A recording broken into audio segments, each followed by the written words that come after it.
Good morning, all, and welcome to the first session of day 2 of TAFCON. This session is on making the real estate sector work for all. As you are all aware, housing is a basic need for everybody these days. And it's one of the most active sectors, as we can see. I think if you drive from the airport going anywhere, once you land in this country, you will see so many billboards, including ours. And there's a proliferation of so many real estate agents, so many players. So I think it is proper that we have a session like this. If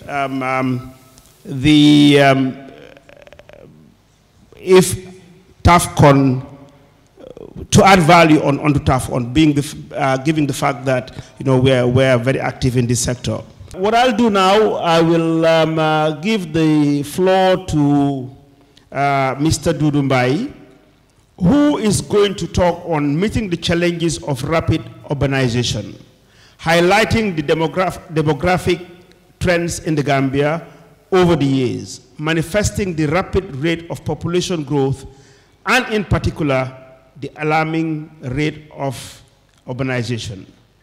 We want to hear the recommendations for the Gambia to address land-related issues with an ever-increasing urban population and limited available land for urban development, given the competing uses of land. Mr. Mbai, the floor is yours. Let me, before I delve into the subject matter, congratulate TAF really for taking the time and having the objective and intention and the resources to invest in such a gathering, and now it's become an annual thing. And I know all of you are very busy. It's Christmas time, end of the year. You have time to do other things, but you found time to come and spend time here in Coral Beach. Now, what I'm going to do is set the stage for the discussions that will ensue, because I see other topics that the fellow panelists will be dealing with, which I dare not delve into because I'm no professor or kind of an expert in finance, land, and here, I think housing provision that Hassan will be talking about. I would just like to talk about urbanization in general with particular reference to the Gambia. And what I will do is start with some basic statistics, although it's been difficult for me to come up with some real-time statistics because I think the last census was in 2016 or 2017, but the data has been really difficult to come by. So what I did was get some information from the CIA fact book. If you don't know, the CIA is watching us all over, so be careful. Then secondly, there is the UN DESA, Annual World Urbanization Prospects, the Assutech. Again, you are part of that body, and I think every year you've been designated by the General Assembly to sort of coordinate statistics within the UN. And then every year, the World Urbanization Prospects publication kind of gives information on different kind of statistics related to urbanization the world over. So that's where I gleaned, or that's where I went to kind of extract some kind of information about Gambia. Anyway, as of 2017, would it interest you to know that the urban population as a share of Gambia's total urban population is 60.8?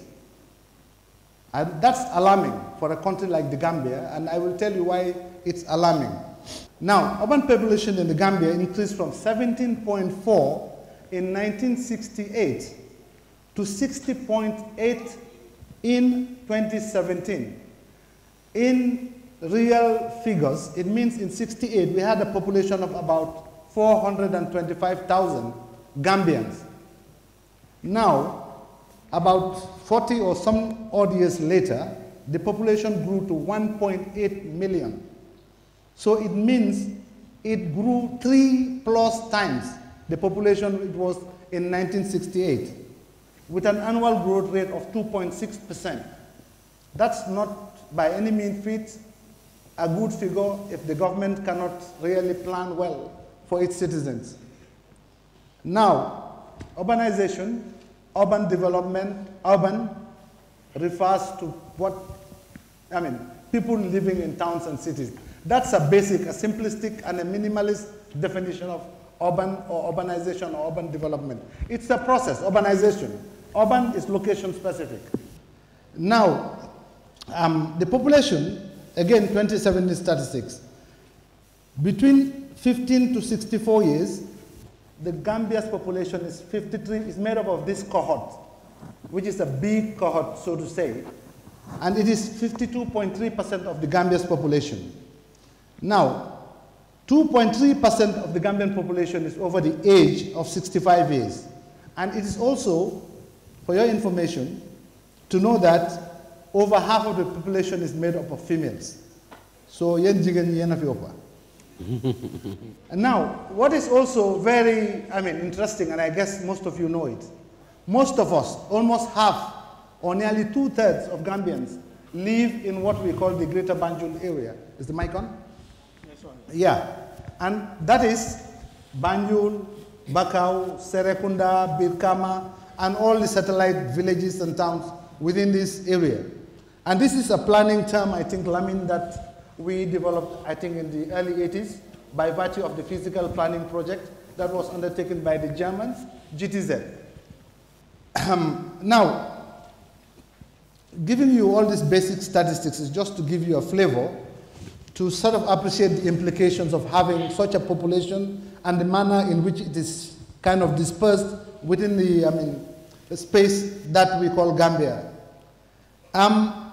Basically, the challenges are for the government. In the Gambia, it's mainly the central government. I don't know the capacity of the next level of government, which is the sub-national level of government, could come into question because most of the functions that obtain are carried out at the national government. And capacity within the sub-national level government is, I don't think it exists, but not to the extent to the extent that they can take over some of these functions in terms of service provision. So what are the challenges? I will just name some because of the limited time we have, and I will not delve into the detail, but when questions come during the interactive sections, I may be ready to deal with them. Now, basic services provision is a challenge with such a population. Now, some of you, I think, we are not there. Some of us, like Lamin, is trying to hide his age by not stating what time he was director of lands. In the late 70s, we had this, early 70s, I think, late. I think we were going to university when we had this major problem at GUC. And 77. And ever since, the Gambia has not been able to deal with this problem of electricity. And I think, given the new forms of energy, it is high time we start going in that direction of renewable and clean energy. And it is not very difficult compared to the type of energy that we utilize now to provide power for houses and power for productive work. Now, potable water supply. I just got in yesterday. Having a shower was a problem. Not only was water pressure a problem, but having water, even to take a bath, was a challenge. I had to go out this morning, drive 6 a.m., buy 12 big bottles of water to take a shower to come here today. It's a shame in this day and age. Now, electricity, I have already mentioned that. Solid and liquid waste collection and disposal. You all know what kind of a challenge it is. And the biggest dump is just some way out there. And the most people that bear the brunt of such, incapacity or inefficiency by virtue of the authorities that be not being able to provide that services are the very poor people. They are the receiving end. And the people that are more at risk are those who live around these neighborhoods. Not only do they scavenge to maintain livelihoods, but the fumes and the byproducts of these sites, which are untenable, and it has also a bearing on the value of land, by the way. If you look at the assessment of land for determining the price of land, being located in such areas really brings the value of land down. Now, transportation, urban mobility, it's a challenge again. What are the main arteries of going into Banjul, which is the capital city? In fact, most of the means of production is shifting away from Banjul over time. Banjul is just an administrative, I think, corner way there. In fact, most of Banjulians have moved over to the Kanifing or Kombo area. And a lot of the housing stock there is degenerating or decaying because of the type of tenure. Most of it belongs to families. The owners are long gone. Families, siblings are squabbling over inheritance and what have you. And the Gambia, I don't think, Lamin, you will enlighten us, has very clear-cut legislation or rule or law that would help resolve such issues. Because whenever there is a kind of problem with inheriting land, the land suffers. Not only the people who will not benefit from the proceeds of the land. And the capital city, you know, it's a wreck. It's a disaster. Now, movement, the Komba Coastal Road, where most of the people living in the greater Banjul live and commute into Banjul most of the time. The transient population of Banjul, I think, it kind of multiplies to 30 to 50% during the day. And in the evening, most of that population moves out of Banjul. How many outlets do they have getting out of Banjul? Very limited. One road gets them up to Stinkona. It divides Serekunda, Kombo Coastal Road. They are all one way, but on each side. You have intersections. The worst thing you can have that mitigates or militates against the free flow of traffic is intersections, roundabouts. Those are the worst thing to have. You have them, it slows down traffic. Now, what's the cost of doing business? How much does government pay in terms of housing subsidy in the forms of allowances for people that live in areas that have to travel every day to access their workplaces and go back home? I think all these are things that one needs to compute to be able to make very kind of positive decisions on how to improve urban mobility. And now, I don't even want to venture in the aspects related to mobility that affects the other classes of road users. I mean, people that ride bicycles, motor bicycles. Some of us driving cars, we take them as enemies on the road. Don't forget, I mean, those are part and parcel of people who should use that carriageway. The unfortunate thing is Gambia has never taken any move to provide for them. So we feel they are a mess to us driving cars, and I think it's high time we start planning. Public spaces. Some of us live in neighborhoods where there is no playground for kids. There is no health center, there is no police post, there is no, I mean, we just divide parcels of land, houses, finished. Roads, drainage systems even don't exist. Any neighborhood, I think when we plan for neighborhoods, there are thresholds which relate to the Human Settlement Index. A population of a certain magnitude deserves at least a primary school, deserves a playground for kids, deserves a mosque, a church, and also other public spaces for recreational facilities. In fact, let me tell you one thing. The more public space you have in a neighborhood, it has a direct bearing on the security of that neighborhood. Because the more interaction within a layout gets people to know who lives here, who is around here. In the event something happens, people can move. They can even help and save any, I mean, like a house on fire. People can mobilize. It's the house of Padudu. He's a good neighbor in this vicinity. Why don't we mobilize and help? Fire stations. How many fire stations do we have in the greater Banjul area? Anyway. Now, another thing that is a challenge also for, in urban governance is the provision for cultural and heritage sites. It is very important. Let no one fool you. For some countries, it's a driver of economic growth within the urban area.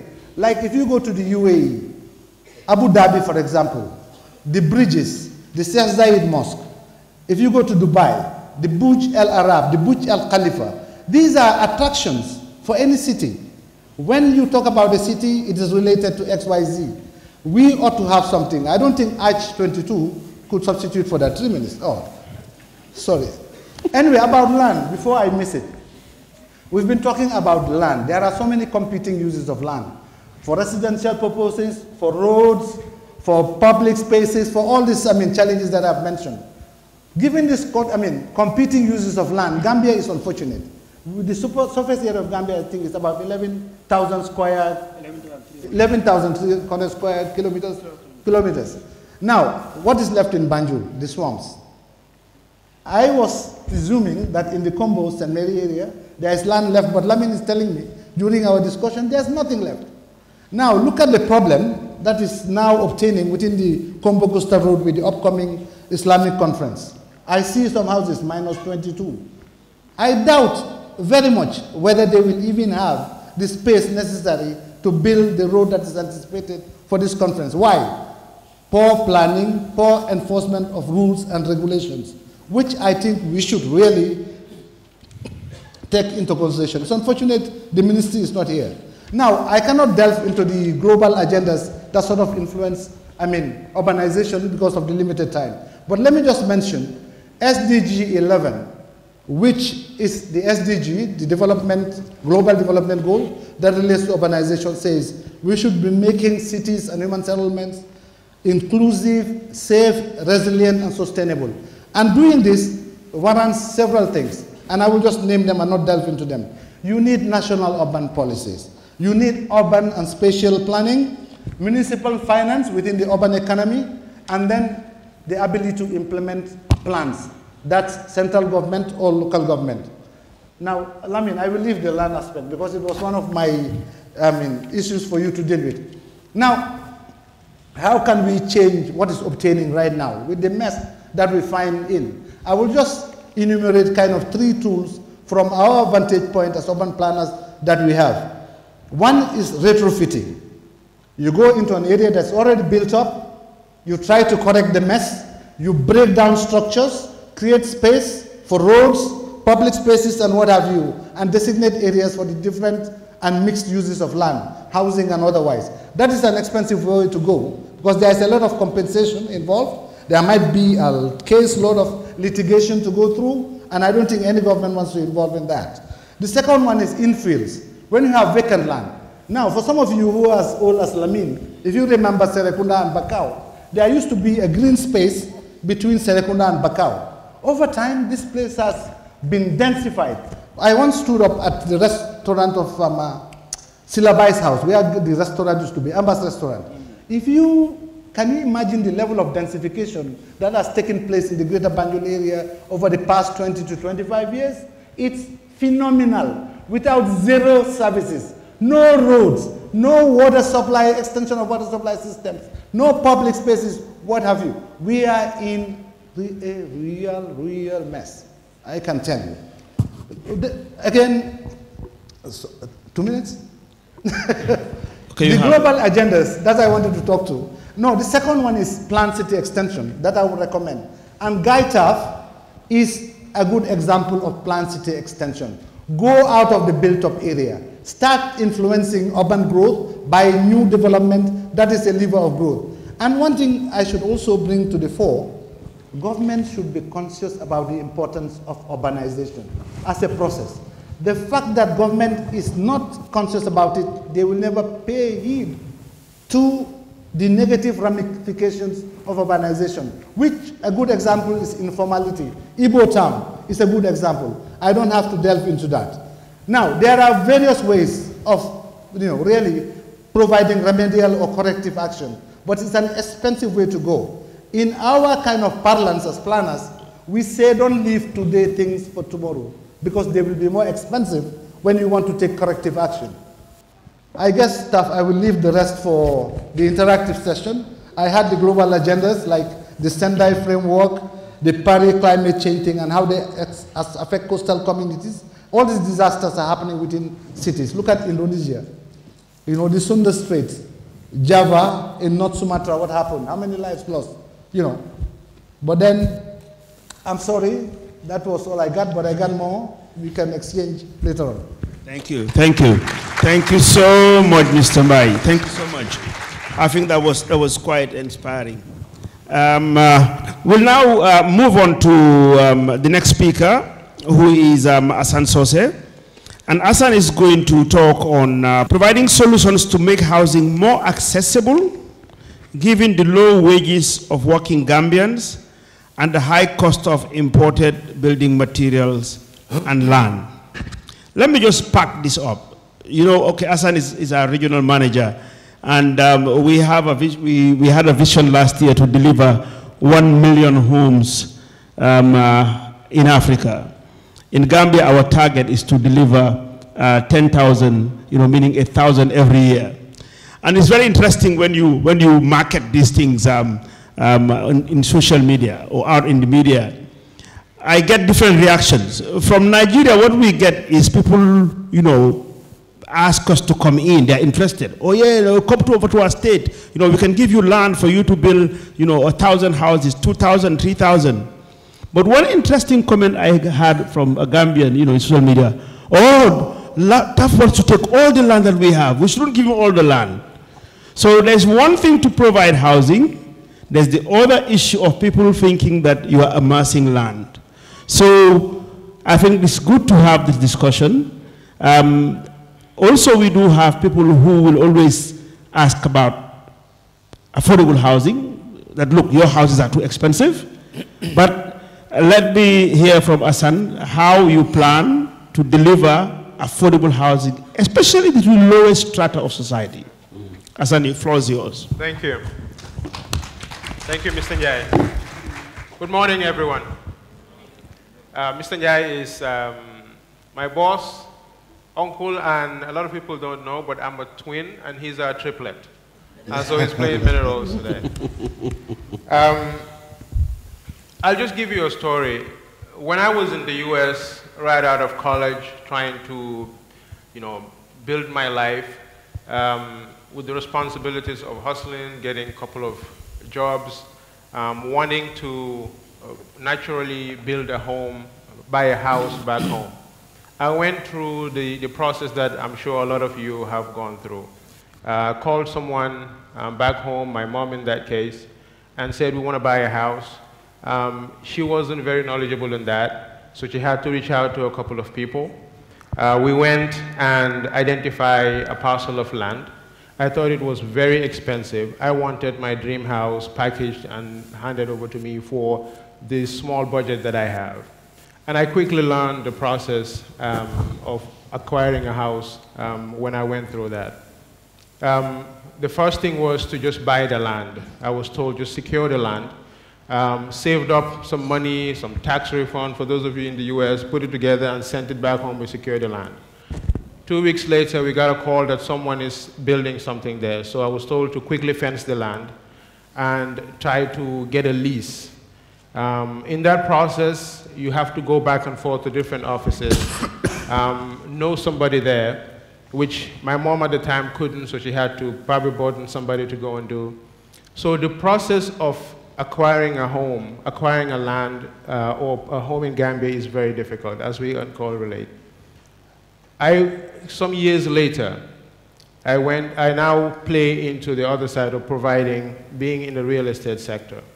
And as an outsider, I've worked in different industries. We mentioned banking, retail, automobile, and some basics that you do is just to do some analysis of what is happening, what's making it work, what's not working, how do we fix it. So I had that mindset into how do we provide affordable housing. So let's understand what makes up the cost structure of a house. The first thing is the land, obviously, and I learned from that experience. We've all heard the challenges we have with land. We know location drives prices and a lot of the facilities that are around the location. And as you go further, a lot of people don't want to live in those areas, but prices tend to go reducing price as you go further out. The second thing about the cost structure is the building materials. In Gambia, over 90 or 95% of what goes in a house is imported. We all know that when you import anything, you have to pay global market prices. And those prices are directly transferred, embedded in the price of a house. The third thing is you have government and taxes. There's so much, the taxes in Gambia are so high. Now, the person importing is going to put taxes there, duty, and all these things. When you build a house, when you sell it, there's a sales price. When you go to perfect your title, register it, there's some other fees. So it all adds up. So the idea of affordability in housing is very relative. A house, for the average person, is the biggest expenditure you're going to make in your lifetime, buying a home. And affordable is relative to the income level that you're in. But we'll just take Gambia, make some presumptions as a whole. It was interesting watching an interview that Mr. Mohamed Manjang did on Social Security, and he gave some very interesting figures that caught my attention. He took the sample data for the contributors of Social Security, the housing fund, and out of 57,000 contributors, over 94% earn less than $2,500. And that is a pretty accurate sample size if you want to have this conversation. It shows the income levels of Gambians is very low. And so we need to understand that looking at the cost structure, putting all these things together, and having someone earning less than $5,000 or maybe even $3,000, you're trying to connect two things that are very distant, but it is possible. The second stakeholder in this housing value chain, there are four, by the way. Government is one, and they are the custodians of most of the land in the Gambia. You have the developers, like us. You have the financial institutions, and Mr. Mbub is here. And then you have the consumers, the off-takers. So I want to talk about solutions. We know the challenges. Primarily is income levels. So how do we bridge the gap? So I'll give a couple of ideas that can be considered for each one of these stakeholders. Starting with government. And we want to move away from labeling government as to have to solve everything for us. But you cannot ignore the fact that government is the most significant stakeholder in this problem. In Nigeria, when the current president, who's going for re-election, came on, he had a manifesto that says he wants to do 2 million houses in the first year, 1 million every other year till the end of his term. At least he had a vision, he had a plan. He put together a group of people, experts both from public and private sector, and say, how do we do this? And they came up with a plan to enlist 10 credible developers, identify different areas and engage them, set a target and say, meet these targets. Gambia is very small, we can do that. At least let's start with that. The government needs to have a policy and communicate it to people. I've found in engaging government officials who are in this sector, will tell you, oh, we have that plan, or there's a policy paper on this. We have to shift from having plans to being very result-oriented. Set goals, try to achieve them. If we have shortcomings, identify what those were, and then improve on them. And I think the population have to hold our government accountable to these things. Ask questions, show up, publish it out there, and be specific in holding them accountable. So government needs to have a plan for this. We mentioned urban planning. The second thing is try to create models that can work. We do public-private partnerships in Nigeria. Gambia has a Bureau of Public-Private Partnership, by the way, and most people don't know about them. What are we doing? In Nigeria, we had the River State government volunteer land, negotiated with us, owned equity, negotiated prices that can be affordable, and challenged the investor, the developer, to come in, raise the finance, build the houses. And today, within 4 years or 5 years, we delivered 1,000 houses in a community that has about 4,000 people. And it works. And it's really painful because while we're happy as Africans and as a Pan-African company to do this in Nigeria, we have Gambians who are there solving this problem, and it can be done here. So we would want to see something like that happen here. The third stakeholder are the financial institutions. we have to have some kind of financing for people to be able to afford houses. In the US, where I spend most of my time, when you first go, you cannot afford to buy a house, you're renting. While you're renting, you're saving up. When you save up, you have a down payment, because for a bank to give you any loan, obviously you have to show them that you have some equity to bring to the table. So starting up with that. So I think for the younger generation here, we need to also start with a habit of savings in anticipation for buying a house down the line. When the banks also need to be able to be creative in offering products. Right now, I know that treasury bills are very low, single digits. Bank interest rates are still low, but could probably come down. I know as a former banker, the banks are using somebody else's money and expect a return, so they cannot give these things away. There's a cost of money. But I still think there's an opportunity to be creative in coming up with products that can fit the needs of the people. So the banks have to play a role. The fourth stakeholder in this is all of us. One of the things that we do when we sit down to maybe offer somebody a house or discuss a house, you find that we all want our dream homes. It has to be a certain size plot. It has to have this many bedrooms and this type of finishing material. So I think we also need to reset those expectations. How the idea of a starter home, have a decent sized plot, maybe reduce bedrooms, standard finishing. If you can't do tiles everywhere, certain areas you don't have to do a tile. For example, in a bedroom, you're putting a bed that is over tiles. So there are creative ways you can do to bring down that cost. But the most important is for the government to start and say, we have to have this many houses within this year. Let's bring stakeholders. This panel is an example of the wealth of knowledge that exists within this space. Come together and have a plan, set a target, and try to meet it. And I think some questions will come up during the discussions, and I thank you. Thank you so much. Thank you, Hassan. Well done. So you can see why I am going into retirement, huh? He's fitting into my shoes. Thank you.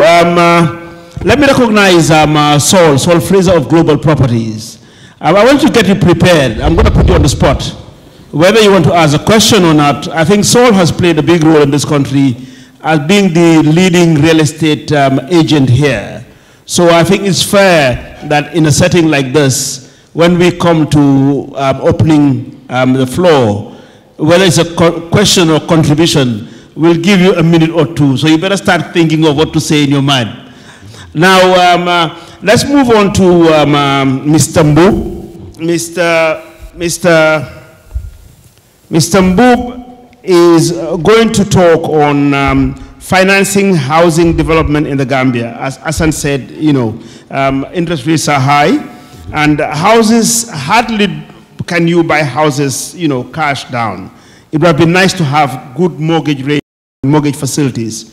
So, but he's going to talk on providing solutions to make housing more accessible, giving the low wages of, how can the challenges of high interest rate, lack of credit rating system, inaccessibility to construction finance be addressed and overcome? Mr. Mbub, the floor is yours. Thank you very much. Assalamu alaikum wa rahmatullah.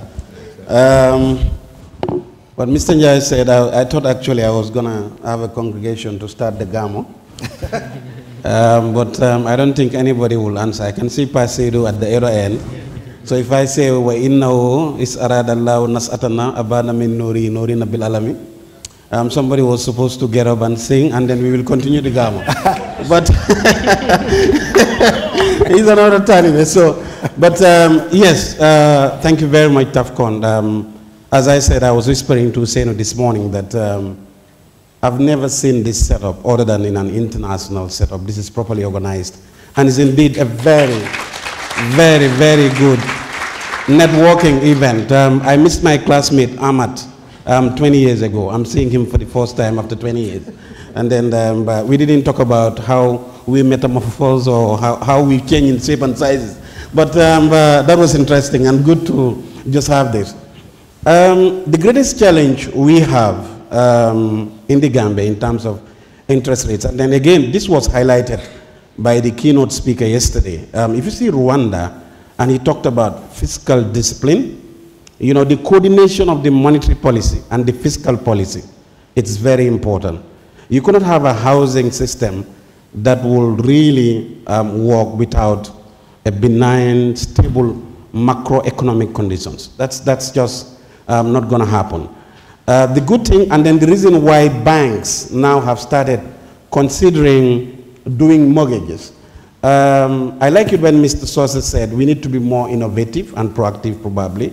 I will say all the banks that are engaged in mortgages in the Gambia now were actually pushed to start it by TAF. It was not bank driven, it was developer pushed, not bank demand. I mean, it's like we've been to these levels of interest rates before, but business confidence was a little bit low, and then those with the innovative minds to start approaching the banks to really talk about mortgages were a little bit probably not existing, or banks were not considering it. If you look at the structure of the banking system in the Gambia, we have a very shallow market. Very shallow market means we do not necessarily have the lineup of banks that are expected to support the entire financial system. What we have are commercial banks. Commercial banks are meant for trade, not long-term investment. So the distinction between between mortgage banks, you know, development banks. Okay, we had an agricultural development bank some time ago. I was a lot younger, I'm sure. But Mr. Koma, Uncle Taf, and Fatou will remember that this was established by an act of parliament in probably 1980 or so, 81. By 1989, it was also repealed by an act of parliament. It failed. We all knew what happened. So, or some of you know what happened, because in the interest of time, I wouldn't delve into those issues. But to let you know, the expectation from the commercial banks is also high. What this presents is an opportunity for some other banks or the entire banking sector to come up together in syndication to have what we call a stable core of deposits. That is what we are leveraging on. We do not necessarily, by the very nature of our structure as bank, have long-term deposits that we can invest or give out as long-term loans. You know, the longest tenor for our fixed deposits by the nature and then allowed by the central bank is 1 year. So you can have it rolled over and rolled over again, but it's apparently 1 year. Now what can you do with 1 year deposit? You know, it's very near demand. So we are very careful of the mismatch between the source of funds that we have, which are the deposits, and then the kind of assets that we want to develop, which is long-term assets like the mortgages. But what we have done after we've been pushed by TAF to really be more innovative, under the interest rate regime, we all know now the MPC has these, things have gotten better, to call it a spade, in terms of the macroeconomic indications. In real terms, you can go and talk about really debt to GDP ratio of 130 before. All we did was to rebase and include the horticultural bit. They will tell you stories and they were able to come up with a nice number. It doesn't change anything. The debt remains the debt. It's not changing in terms of value.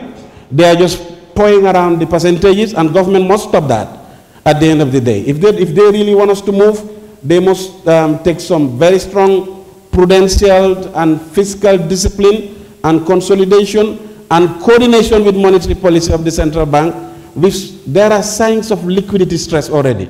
I had this discussion with my brother Nyang in the morning about this. How sustainable is this, what we call expansionary approach to monetary policy? We are in a low interest rate regime. What has happened? 2017, when we started, it was 23% re-discount rate. That means if you hold your treasury bills and you want the money today, you can only get it from the central bank at 23%. Central bank is the lender of last resort to the commercial banks. Now, if they are giving the commercial banks at 23%, do you expect them to give it anything less? They still have a bill to pay. They still have to pay on deposits. So when this new regime came, the insatiable taste of borrowing went down. There was time, obviously, by virtue of our records, human rights records, all the other indicators that we were having, we had a donor fatigue. And then the only resort we had was go to the public and ask for their monies and pay them interest on them. There was an insatiable taste from government to borrow. And then the simple laws of economics, I'm not sure the university students are here, economics 101. The higher the demand, the higher the price. And then the lower the supply, the higher the price. So there was an insatiable taste from government to keep borrowing. And as they were borrowing, what this means is interest rates will go up. Banks found a safe haven in really putting their deposits, short-term deposits, into short-term investment and have a bigger one than really trying to take the risks of getting it into mortgages and as well as giving it out as loan. So when it moved from 23% to 20%, then from 20% to 15% in May 2017, it was phenomenal. Within 6 weeks, the discount rate or the interest rate that we use as a benchmark dropped by almost 8 percentage points. It has never happened in the history of probably the world, but for as long as I was around, it's the first time in the Gambia. So we started thinking, look, treasury bill yields where we used to put our monies is actually yielding us a negative yield. I don't want to sound technical, but what does that mean? Inflation is higher than the return on your treasury bills. So in nominal terms, you may be having a higher figure, but in real terms, by the time you adjust inflation on what you have invested in a treasury bill, you have negative returns. So banks started getting creative. Now we started saying, wow, it's time to listen to TAF now. We cannot sit on our deposits. And most of the banks that were making very fat checks out of these treasury bills began to just break even. Some of them went red, negative. And we started thinking, do we need 11 banks in the Gambia? And all those things started coming. We say, look, it's time to listen to Uncle Taf. He has done this in Nigeria. He has the passion to bring it back to Gambia. Why not we look at a stable core of our deposit, a stable mass of our deposit, that we know it doesn't matter what happened. Unless there is a bank run and we don't foresee one, we wouldn't have the cost to go low on these deposits. So we decided to come up with a port size of about 100 million for the bank that I work with. I don't know the formula for the other banks. To say, we want to put aside this. We know this is a critical core mass of deposit that come what may, we don't need it. So we will not be so desperate to say, pay us back immediately. And we followed a very rigorous process. Usaino can tell you about this. We were working together. It was a long, drawn-out process to have it established. I'm sorry, 10 minutes is too low for my for everything you gave me, Uncle Taf. And then I want the floor to tell me what you are saying is not interesting, then I stop and obey time or to continue. What's the vote? Oh, thank you very much. Yeah. So fundamentally, that was just to give you a background of the high interest rates and how they have actually gone down to relatively lower rates where the banks have started considering really giving mortgages. It's not going as fast as we want, but at least the product has been launched. For 3 banks, you've seen them now advertising, all of them to partner with TAF at the end of the day to roll out this mortgage. So what do we do to really address the interest rates? It's not in the hands of the banks. That's what I started with. Fiscal discipline is needed. Government must watch the way they are spending. They are spending far more than any other government have spent in history in the Gambia. That should be watched. They should have fiscal discipline. And then coordinate whatever they are doing together with the monetary policy at the Central Bank of the Gambia so that we will have financial discipline and the macroeconomic conditions can be more encouraging and the interest rate will continue to go down. It was very encouraging. So what the banks have done is to start reducing the cost of borrowing and increasing the tenor. What we used to give is just a floating overdraft of 1 year, and then if it doesn't swing back into credit, we begin to say, hey, look, my friend, let's talk about this again. We have to review it. You know, at least take it to credit and we will talk. Sometimes we take it to credit first and we say we are still reviewing. You will never get back there. So what banks have done is to look at a longer tenor under the new lower interest rate regime. So government needs to help us. Fiscal, monetary policies must be coordinated at the end of the day. I think that's the way forward in lowering the interest rate. We are in an expansionary stage of the government, that is lower interest rate, but also lower inflation, which is good. But how sustainable is that? We have to look at it at the end of the day. But because of that now, we are able to also get into the mortgages. Now the greatest downside risk to that is when the macroeconomic fundamentals start misbehaving and the dollar start losing value against the major currencies, particularly the US dollar, and all they will do is to come up with a policy to add value or make the dollar attractive, you know, at the end of the day by paying higher interest rates. Or government, all the pledges may not necessarily come, they'll begin to also borrow more. And if they begin to borrow more, people will tend to really direct their investments there, interest rates will go up, and the banks will not be able to continue to participate in mortgage lending. So we hope we didn't get to this situation. On the issue of, this was just one issue by the way, Uncle Taf, 5 more minutes now. On the issue of the... You got 3. The caller, oh, thank you, sir, 3. Come on. This was, I was to speak on the interest rates, and then the collateral, the credit reference bureau. I'll take the credit reference, for instance. We don't have one. We don't have a credit reference bureau. You go to the West, they will tell you your credit score is X, Y, or Z. No, we don't have that. We don't have the data. How do we address it? Yesterday, my brother Malik presented here. I can see him there. He talked about digitizing. Are we really serious? Fatou just said it. He cannot get real-time information. I mean, in fact, if you go there, somebody will have to go for files that by the time he's back, you will also catch cold. Because it will be so dusty. So digitization is important so that we have all the important ingredients to bring together to credit score you. So what do we do now? We try to assess you based on the crude way of the 5 C's. Do you have a capital contribution? Do you have the capacity to borrow? Capacity is basically when we deduct you from your salary, could you survive? The leveler said we should not deduct more than 40%. And in fact, by the time some of them, they will go and, people like me, you borrow from the institution that employs you, you borrow from the nurse shop outside, you have a shop with a book there at the end of the month where you should settle, and yet still, you have a commitment of a loan repayment that is 40% of your salary. How will you survive? It's not possible. So we look at the capacity you have based on when we deduct you, will you be able to still survive? Will you be above water? We look at your collateral that you present before us. The challenges we have are title issues, when is transferability of it happening, the lease process at the Ministry of Land, something that should take you barely 3 days. Everybody has agreed in the Gambia that it's normal for you to take 10 years to have a lease. It's not normal. At the end of the day, these are things we really need to address. So our credit risk assessment is crude. It's not as objective as you may think. It's very subjective. So if some of you really, some of us say, and you find me there, I put that into the credit administration. Sometimes, I mean, it's like, and also the history of debt repayment. All those things we try to look at just to see what your character is, what your capacity is, what your capital contribution are, and then also the conditions under which we can give you, and as well the collateral that you are presenting. The last but not the least, it's the construction finance. You know, if you look at it, most of what has been happening and what TAF has been doing is developer equity. This man has a vision, has a big heart. He wants every Gambian to be under a roof.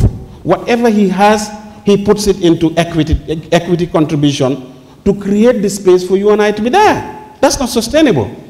There must be a way. He can just do it to a certain extent.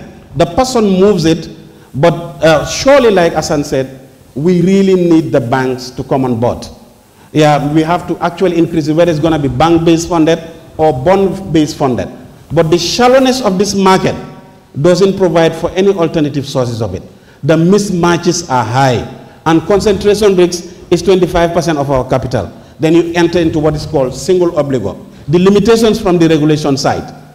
Giving 25% of our capital of 200 million, which is $5 million thereabout, I mean, what does 25% of 5 million can do to somebody who has a vision of building 1 million homes for Africa?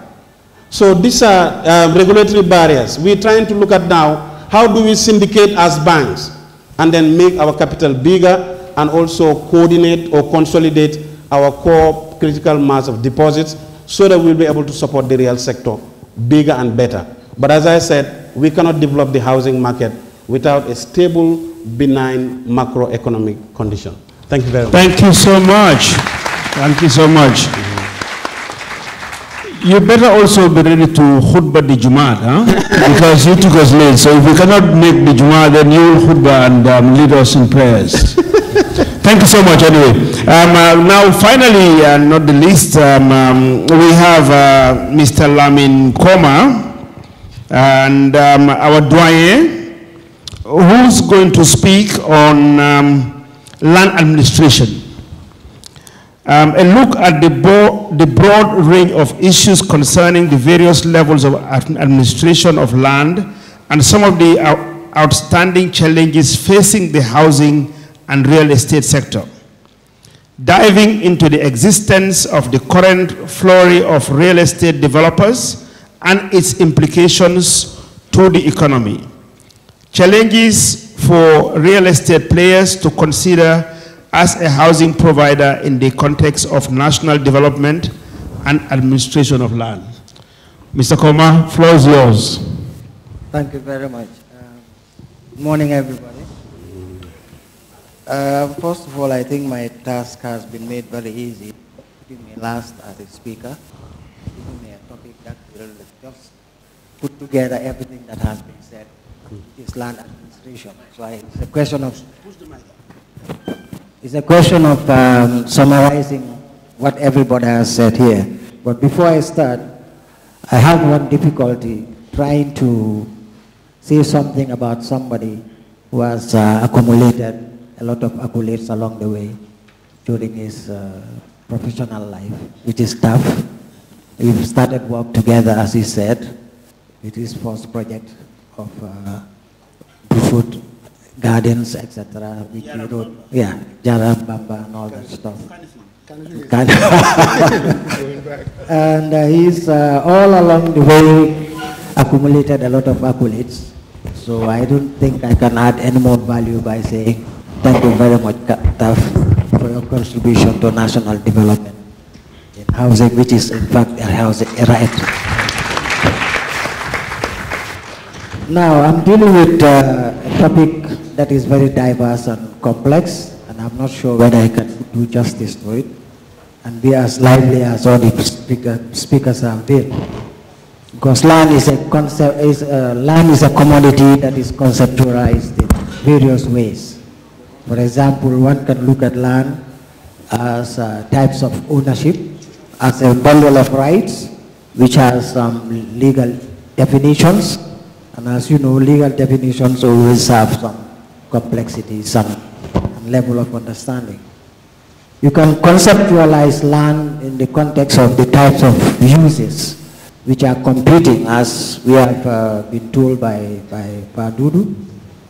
Or we can conceptualize land in the context of an investment, which TAF is trying to do and which the banks are trying to support. So all this accumulate into some kind of problems. But mainly and very importantly, we can conceptualize land from the point of view of national development, providing housing as a basic need. Now, that means land provides an opportunity, a single parcel of land provides an opportunity for various actors, which have different perceptions as to how it could be used and managed. So there is no single universal approach towards the issues of land and land administration. However, maybe for simplicity, we can consider land administration as a way of applying rules with regards to the use and ownership of land.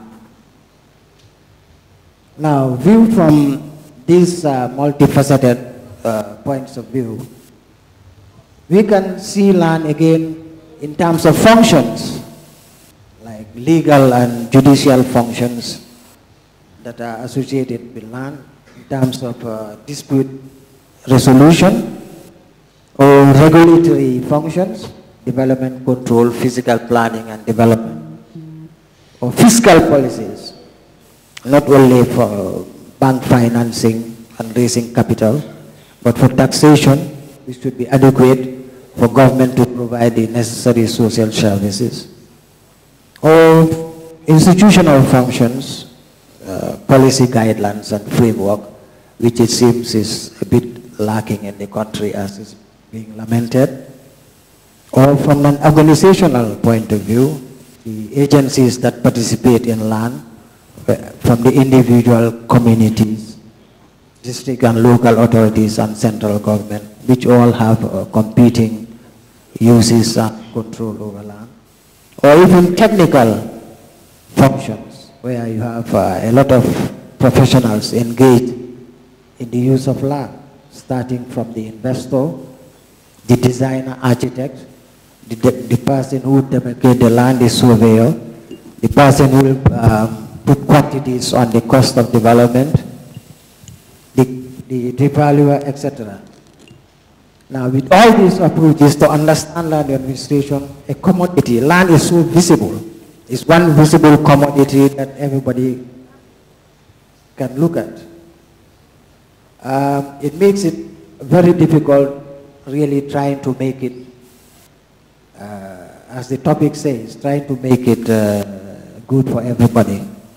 Now, that means we have a lot of challenges, and I would like to just break down some of these. One of them is the low level of government enforcement, as Fatou said. What is government doing about enforcing certain standards? Incompatible financing institutions. The banking models that we have are only for short-term commercial loans, as against property development, which is for long-term investment of minimum period of, say, 10 to 15 years. But I'm glad the banks are now becoming a bit creative in pooling resources and providing for such activities. The lack of adequate public budgetary support for the agencies that are implementing issues related to land. If you look at our national estimate, very little amounts are allocated for land administrative purposes. Or lack of adequate trained personnel. You have very few engineers these days, very few architects, very few quantity surveyors, very few valuers who can deal with the specialized nature of land. And also the lack of transparency in transaction. Just like somebody, Mr. Book, just lamented, it can take you 10 years just to get a lease. And because of that lack of transparency, even in the calculation of fees, your capital gains, what you pay to the alkali, it tends to institutionalize corruption in dealing with land. And I'm sure the real estate companies will tell you something about that. And there is very little technical standards, as Fatou mentioned before. But the most important thing is the low level of public understanding as to our rights and responsibility in dealing with land. So how can we make it work? That's the biggest challenge. And I would like to take a very simplistic view. We simply reverse all the challenges and make them into strategies. First, I'll start at the state level.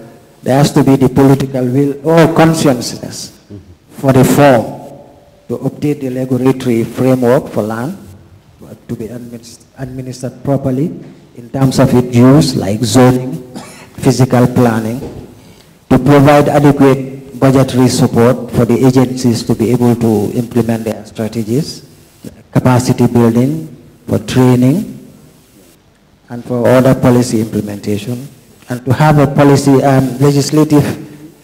some legislative consideration to streamline the financing of real estate development. And with the flurry of real estate companies at a very tremendous rate of increase, we need to be a bit proactive, because investment in land is takes a big chunk of our income and savings. And most of the companies are now acting as financial institutions because they take deposits from people as some kind of mortgage financing. And there is no regulatory framework for that. And we need to be proactive about that. We need to create compatible financing institutions to fund long-term estate development. So from the specific point of view of real estate, I think there are about 4 levels of operators. The first level is where you have the agency level, providing a platform for buyers and sellers to come together and they sell. Then the other level is getting the raw land, carving it up and just selling it as it is. And that is the third level where you have the raw land, but you have some kind of site and service scheme. And the fourth and most difficult level is to provide shelter and housing. Now, most estate companies are dealing at the first and second level, that is the agency level, and also just carving up the raw land and selling. Now the third and fourth level are the most difficult because it needs a lot of capital injection in providing the services and developing. And that's where TAF comes in and is playing a very important role. And that's where the challenge is, and I think this forum should consider that. That is, I think the private sector should engage government for policy support in land acquisition and compensation, because that takes a very important part or challenge for developers like that. Do they have to buy the land and then compensate the people and things like that? I'm saying this vis-a-vis the government policy framework supporting the public sector housing like social security and finance. They have the privilege of acquiring land through the state intervention, which I don't think the field of play is level in that. So should there be some consideration of partnership of that nature where a similar framework could be extended to people like TAF in the acquisition and compensation of land, which I'm sure he has had some difficulties in the past up till now? Or should you bring down the social security to the level of the private sector so that they can compete equally? In conclusion, I would like to, because you can see that land is full of a lot of problems, challenges, and difficulties, which almost mystifies the use of land. And I would like to consider mythology in real estate. You may wonder how myths and real estate development could be. Now, myth generally is seen as fairy tales for non-existing events or circumstances or things.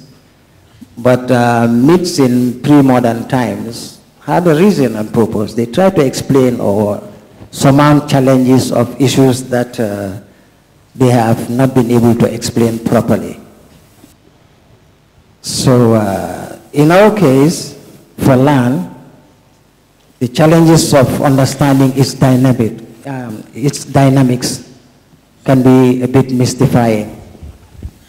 And how to use, own, and manage it has always been a challenge throughout mankind's life, because there are certain challenges that are with us over the past centuries, like dispute over ownership, having wars over land boundaries, overcrowding and migration, which is normally unplanned expansion in urban development, conflict of uses, whether from the primitive level of hunting to agriculture, provision of shelter, and commercialization for profit making, and the existence of, the possibility of existence of different rights, legal rights in the same parcel of land. You can have a freehold, you can have a leasehold, you can even have a right of passage. Now, because of these difficulties, I would like to tell the story of truth and the story of trust from the mythological point of view. When I was a child, I was told that trust was delivered to the 7 heavens to take care of, but they decided to let it go because of the difficulties of the relationship. It was given to the 7 seas. I think, yeah, Imam will tell us of that. But then it was given to humankind, and we decided to accept it. Now, we accepted it to be the caliphs, the caretakers of the use and management of land. And the question is, are we succeeding to really make it good for all of us so far? And with the challenges that we have, whether it's at the global level of climate change, which has been initiated through the intensive use of land, or environmental sustainability, or to the level of real estate development, we have the same mundane challenges. So how do we make such a myth useful to benefit everybody? Because the uses that we have are conflicting, the professions are conflicting, the perceptions are conflicting, and the delivery system is inadequate to support all this. So the best would be for our purpose to start a forum where we engage government to take us seriously, that is the real estate investment company, to create things.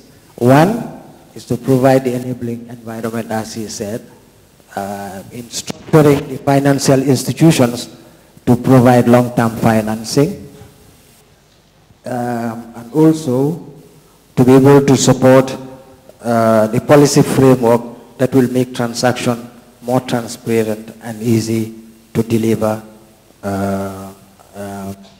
real estate development for housing, which is actually a basic human right. Thank you very much. Thank you so much. Thank you so much. Thank you so much.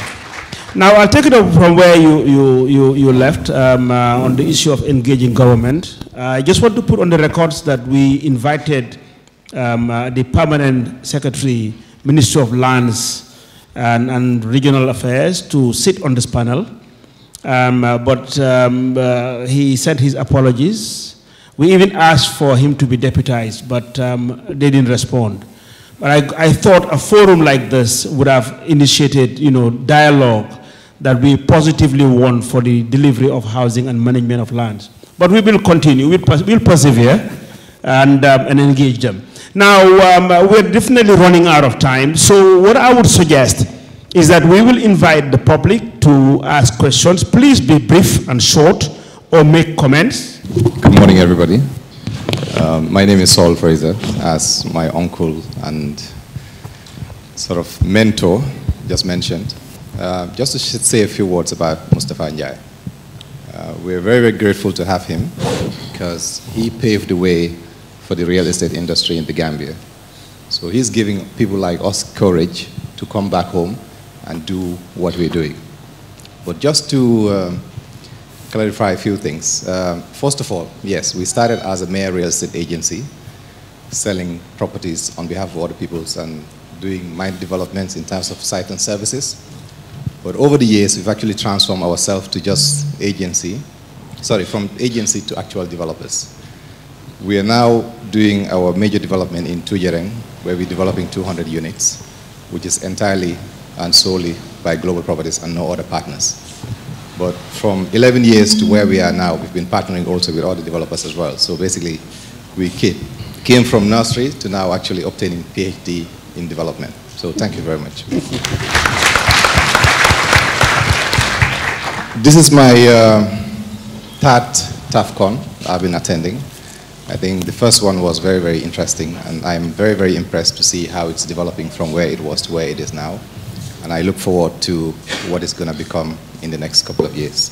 So thank you very much. Okay, now let's have, thanks, Saul.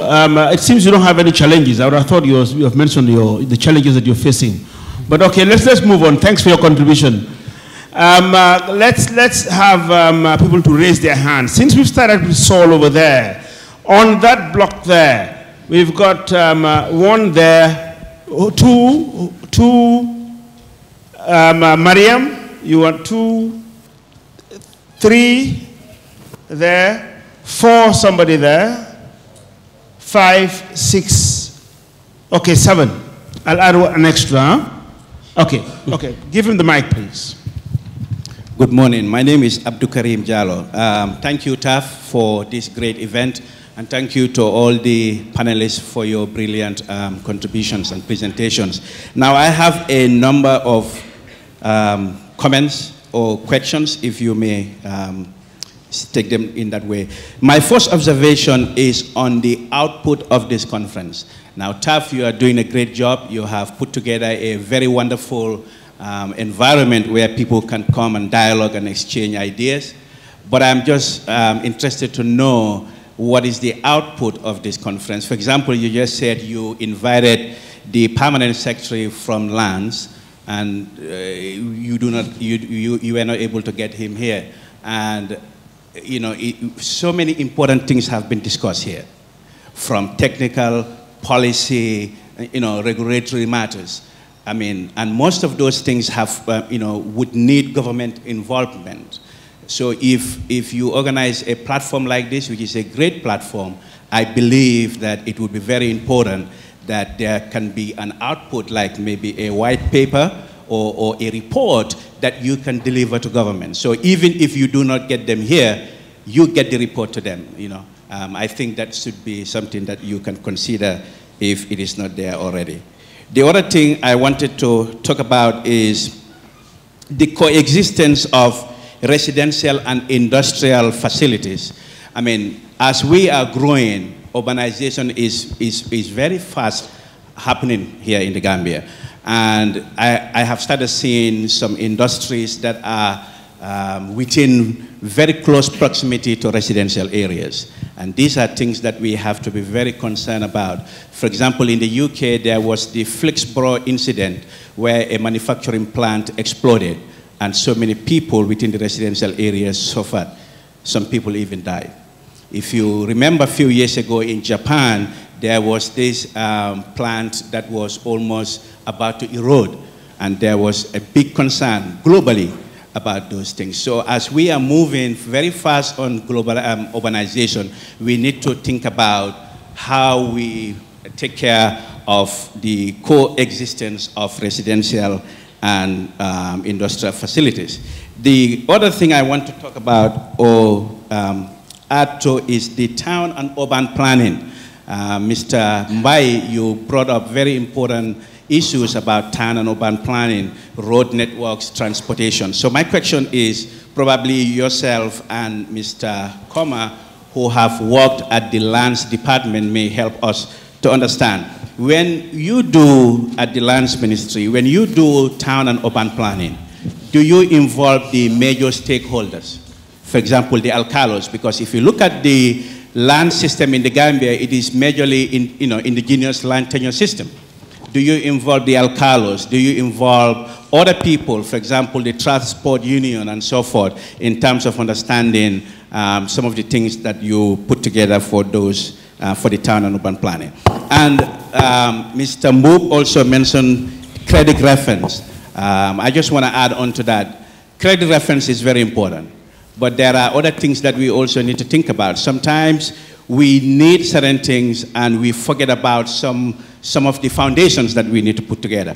If you put together a credit reference agency, you are collecting personal sensitive data. You are collecting my name, my date of birth, my address, who I work for, how much I earn. Those are personal sensitive data that would require legislations, for example, Data Protection Act and the Freedom of Information Act, that will govern how that data is collected and consumed. If not, it will then be abused by other people. So credit reference bureaus are very important, but I think it is important that government put together data protection acts that will help drive the implementation of something like that. Thank you so much. Thank you. Okay, thank you so much. Okay, good morning, everybody. I am Hassan Jallow. I am an event planner. I have a question for Mr. Amar Mbop. Yes, sir. 10 years ago, the real estate sector foiled a global financial crisis, which caused outcries around the world. Many people, millions of people lost their homes, and it affected thousands of banks and stuff. What is tough and also the banks here doing in order to mitigate or avoid such a scenario happen again, given our unstable macro environment? So I want you to first talk about what happened in 28 and how can we avoid that? How can we go in another direction in order not to go the direction in which caused the global financial crisis in 2008? Thank you very much. Please. Thank you. My name is Mariam Diop and I'm an urban planner. One of my main interests is supply of public services. And in 2017, the Mo Ibrahim report said that all countries in Africa have a lack in public and infrastructure supply. So one of the main reasons is lack of data. How do you think that technology and innovation can,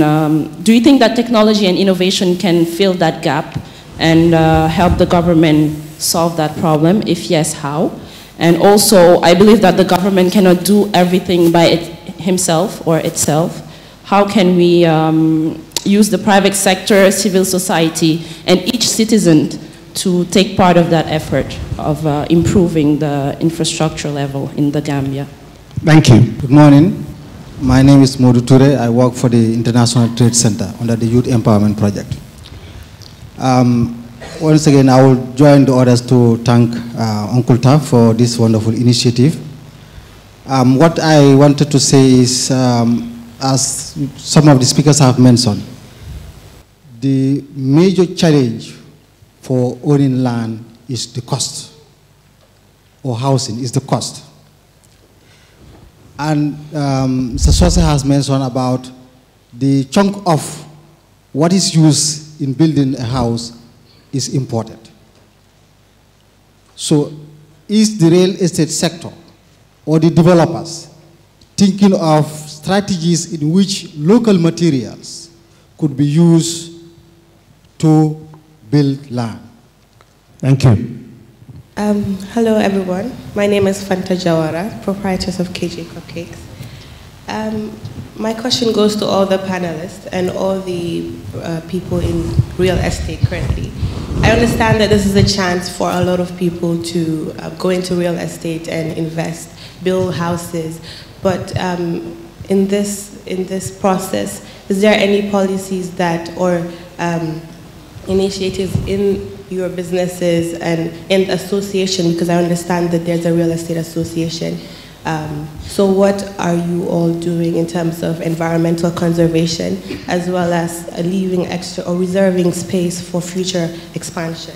And a follow-up question would be, how much work have the real estate association put into trying to reform the legal framework? Because we understand that there's the land tenure system in the Gambia is very complex. The legal framework surrounding the land in the Gambia is very complex. So what is the Association for Real Estate actually doing in terms of putting their efforts and their experience in trying to reform the legal framework of the land in the Gambia? Thank you. All right, thank you very much. My name is Bakari Toure. I'm a medical student and also youth activist, I would say. I'm not very much familiar with this housing stuff, but as the speakers spoke about the rapid urbanization, many things start coming to my mind. Because Stuff said here that some people were like, he's coming to take all of our lands. And then I know there have been problems with lands. So what came to my mind is that, let's say, for example, everyone in this room, we are going to take only this space, each and everyone, a room and a parlor. Only this space. Like, is it possible? Somebody will say, no, because we are too many and this place is just limited. But like, how about we go up? You understand? We can have buildings going up. Now, when you look at the real estate, like buildings in these estates here in the Gambia, like it's just one space, one house, one space, one house. So what happens if all the rooms all the spaces are done, and then many people are coming in urban centers? There won't be any space. So what come to my mind is, I think real agent housing provider services or providers should start also thinking of building buildings that are going to go up, and people can buy flats. Like a flat that is going to be equivalent to a full house, you understand? Because I saw this manual, the rift up in Senegal, and the guy up here, the buildings are different. So like, is it that our mindset, like we are not going to be responsive towards those kind of buildings where you can buy a flat? Is it like our mindset, we cannot accept those things, or is it not feasible in the Gambia and it can be done in Nigeria or in other parts of the country? Thank you. Another one also, that is the rooms that you have been provided for people. Like, are the differently abled also put into consideration, like a type of structure that they can easily go into their houses, own a house, easily go into their houses and things like that? Thank you. Thank you so much. So now, there's somebody at the very end there. Yeah. Good morning. I first of all thank Uncle Taf for this initiative. I am Mr. Lamin Mane. I'm a civil servant working at the Office of the President as Director of Digital Satellite Communication Officer. I am so much impressed about the level of organization held in this certain hotel. As an experienced somebody, I've been traveling outside the world, and this is the first of its kind in the Gambia. You have a quorum like this TAFCON, catering people with disability for the first time in the Gambia. I really thank staff for that. I think as an experienced somebody traveling outside the world, and I'm able to have my own compound board here in Mali, a tough initiative should be considered. Government, as at now, should give more priority to real estate agency, particularly to tough. Because my question is, that's my contribution, but my question is, how many real estate agencies are operating in this country? First of all, and how many of them are catering people with disabilities? And how many of them are currently creating a conducive environment for people with disabilities to come in? Because when we said inclusiveness, there should be any segregations. I think we are all equal before the law. My question is, TAF is creative, innovative. If TAF is able to do that in Nigeria, I went to Nigeria. One of my colleagues took me to where TAF built. And that of global properties in Senegal, I visited the area. But to my surprise, only Social Security, I can remember once gave a priority to people with disabilities, 1 or 2 compound. If TAF is able to create such a conducive environment, how about other real estate agencies? And TAF, let me ask you, Uncle TAF, your Dalaba estate is coming. Do you cater for people with disabilities, with their low income earnings? That's my question to you. Thank you very much. Thank you. Okay, thank you so much. I think we will have to wrap up quickly. What we will do is very strict. We will give each of the panelists 3 minutes to respond to the questions. But before they do so, let me just clarify a point here. Somebody asked about the output of the conference report. We prepare a very detailed report and it's circulated. Actually, the one for last year is already on our website, and this one also will be loaded on the website. And we do also circulate the reports to all the stakeholders. But apart from that, in engaging government, I am also privileged to be sitting in the National Business Council. The National Business Council is the highest consultative council where 5 cabinet ministers and 5 entrepreneurs sit. And it is being chaired by the president. So we are lucky that whatever we have here, we can take it to the council. So if we don't get access to the middle level public servants, we will take it to the president and the ministers. So just to respond to your question, so we will continue the dialogue. So let me now start from the very far end. The issue that concerns me from the floor is stakeholder involvement in most of the planning that has been done. Actually, there has only been one planning session. I think probably you will remember that in the middle 1980s, which was done by the German GTZ outfit. And since then, there has not been any planning. And I remember during that time, there has been a lot of consultation with the communities, alcalos, various institutions to develop that plan. And I think that's the plan they are still using up till now, although it's out of date. So basically, I think that's it. So that's your contribution. Thank you very much for giving us extra 2 minutes. Huh? So we'll see who will take your extra 2 minutes. So Mr. Boop, there you go with your 3 minutes. Thank you very much, Uncle Taff. The issues of the subprime market in the US was based on 2 things. One was they were lending to people who do not necessarily have the capacity to pay back. And that has a ripple effect on the price and value of real estate. Because when they started, they've given all sort of loans to all sort of institutions. And then now they started grabbing people in the streets like me and giving them loans. So the impact of that was they couldn't pay, it was repossessed, and the repossessions of stocks were too much. They couldn't sell again because of it began to retranslate. There's what is called adjustable rate mortgages and fixed rate mortgages. They call it FRM and ARM. These were typically on adjustable rate mortgages that were repricing at a higher price, and then the value, they call it LTV, loan to value, of those things started dropping. The loan is far more than the value, and people started really encashing or trying to get liquidity back into the system. It could have been avoided. It was mainly regulatory. So that was not a developer point. It was the financial system not behaving correct and the regulators not looking at them. But the kind of structure we have in the Gambia, for some of the banks that are engaged in, is still an adjustable rate mortgage, but we wouldn't get to the level of the abuse that has actually happened. Because what these bankers were doing, once you have a property and the value is going up, they are not looking at the capacity for you to pay. They're looking at the space available on your collateral to lend you more.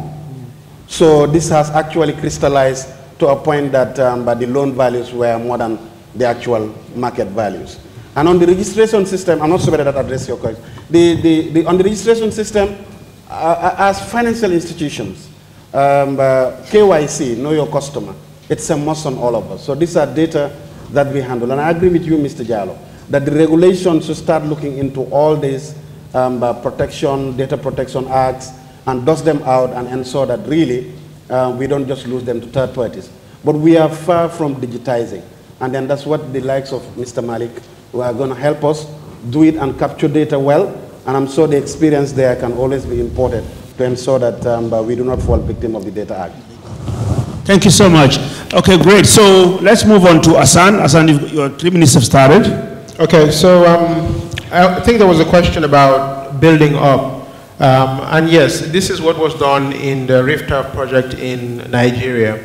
Normally, before we go into any development, we do a feasibility to see what people would like, look at the cost impact of that, and we start on the project. It is possible in Gambia, and you're quite right. As we've stated, land is constant, the population is growing at an alarming rate, so we have to reduce the sizes of the buildings, the compounds, and also consider building up. Building up costs more. But there's an opportunity. we know technology and innovation has solved a lot of world problems. So I think in this sector, there's an opportunity for very creative solutions to be brought to bear to see if we can come up with different designs or different materials, as this gentleman just raised, to see if some unconventional ways of construction can happen to bring the cost down so we can achieve the two. Thank you. Thank you so much. Well done. Okay, Fatou, go ahead. No, I will just do like Lamin, ignore you. Actually, just to pick up from where you left Hassan, about this question about vertical development, I think that's a very good idea. It has to do with densities of agglomeration. If you look at the services, you will maximize on the use of water, electricity, and what have you, if you go up instead of just spreading literally, and you save more land and have more people within the limited space of land. So that's a good thing. Let me go up again about involvement. I mean, you've dealt with that. So since the GTZ project, the physical planning thing, my brother, the level of consultation has been very low, and it should be a very inclusive process. All stakeholders should come in. Madame Job, comment vas-tu? C'est la prochaine fois maintenant qu'on se voit. The private sector, a simple, response. Yes, they should be brought along. In Nairobi, where I live, government cannot do everything. So the secondary or tertiary roads, they are built by neighborhoods. And most of them who are involved are business people. And what they do is they give them tax credits. And that is very encouraging because they spend what the municipality or the government should have spent. So they are encouraged by such kind of policies. You go to South Korea, they have all this, because some of these policies should be purposeful. You must enact or come up with a policy for a specific purpose, very strategic. And if you do that, you can bring along a lot of stakeholders in the process. The cost of land. In South Korea, it's a public announcement. And the methodology is very simple, the way they do it. It's the reference plot compared to the individual plot. You don't have to get it 100%. And they'll be able to determine the price of land in any one neighborhood. And it is announced public in the domain for people to contest. Then, what again was the space for future expansion in the real estate sector? Yeah, I think Saul, Taff, all you people, you have a professional body, I believe. But how professional is that professional body in the real estate sector? I think you should have to set standards. And when you set standards, I think it goes a long way. And the private sector, again, on digitization. Rwanda, in 1995, had nothing in the capital city of Kigali to show. Ask anybody who lives in Rwanda. Every piece of land in Rwanda has been referenced. And you can do land transaction to the second level of government, which is the local authority in Rwanda, rather than everything being done by the central government, and it will take 10 or 20 years to lease the property. And most of the problems of this world today is land. And what Rwanda did was they used urbanization as a lever of growth. In the economic development and poverty reduction strategy, the second one of Rwanda, one of the major areas was economic transformation, and the drivers included urbanization. They have mega projects that they are using in Rwanda to sort of drive urban. Can you believe that the level of urbanization is below 50 in Rwanda? It's still an agricultural economy. But when you see the spatial development framework that they've adopted of their cities, wonderful, you know. You have Kigali, you have Muzanzi, you have, Rubavu, you have all these places in Rwanda which are developing. And the pressure is less on Kigali. And discipline again, which you mentioned, my brother, is very important, not only in the fiscal and monetary area, but in all aspects of life. Then coming back to the gold mine that the urban municipalities have, the professionals that we had for valuation, I think we are looking for too much. There are very simple systems of valuation that could be adopted, like the social tenure domain model. They are very simplistic in nature by enumerating properties and very simplistically looking at the type of housing. Is it built with clinting, cement block? You give them weighting factors, and you come up with a property value which gives you the rates to charge on these properties. And the municipalities would have a gold mine tomorrow. Thank you. You see what I've been telling you now. This one is land book. As we say in Nigeria, in land book. Thank you so much. Let's give them a round of applause again. Great, thank you.